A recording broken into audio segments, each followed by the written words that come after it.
Hello students, myself Divyansh. So today we will discuss new chapter of science class 6 measurement and motion. In this chapter we discuss about the different type of motions and how we measure any length of any object.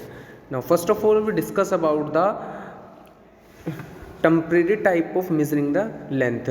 First we discuss about the cubit. You show very well what is cubit in your diagram. The cubit is the length between the tip of the middle finger and the elbow of an outstretched arm.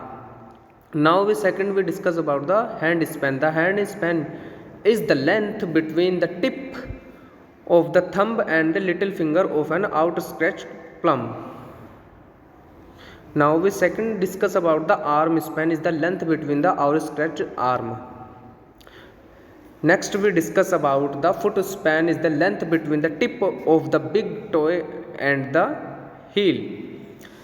Next we discuss about the what is motion. You know that motion is an object is said to be if the change its position with respect to time.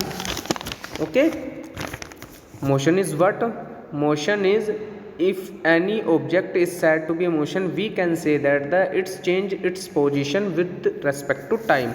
Now we discuss about the different type of motion. First we discuss about the what is translatory motion.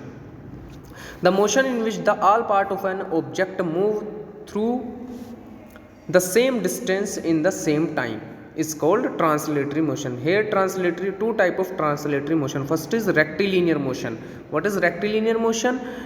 When an object moves along a straight line, it is called rectilinear motion. And what is curvilinear motion? When an object moves along a curved path, this is known as the curvilinear motion. Next we discuss about the rotational motion. Rotational motion is the motion in which an object moves about a fixed axis without any changes. Okay, this is called the rotational motion. The motion in which an object moves about a fixed axis. Like what is the example of rotational motion? Earth rotating on its axis. Okay, spinning top is also example of a rotational motion. Next we discuss about the oscillatory motion. What is oscillatory motion? When an object moves to and fro or back and forth about a fixed point, it is known as the oscillatory motion.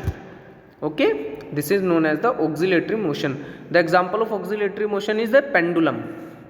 The movement of a watch pendulum is the example of a oscillatory motion. Now we discuss about the what is periodic motion. Periodic motion, a motion that repeats itself after regular interval of time. It's known as periodic motion. Like clock and pendulum is also a example of periodic motion. What is non-periodic motion? The motion does not repeat itself a fixed interval of a time. This is known as a non-periodic motion. Okay, next we discuss about the random motion. What is random motion?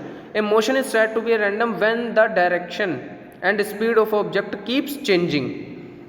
This is known as the random motion. Now we discuss about the multiple motions. Multiple motions means many time more than one type of motion can be seen in any object. This is known as the multiple motions.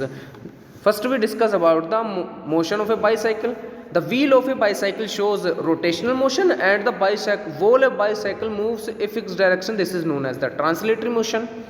Motion of a earth around the sun, this is also a rotational motion and periodic motion also, and we can say that this is also a circular motion. So students, I just hope you will be understand all the topics in this chapter. Thank you for watching this video.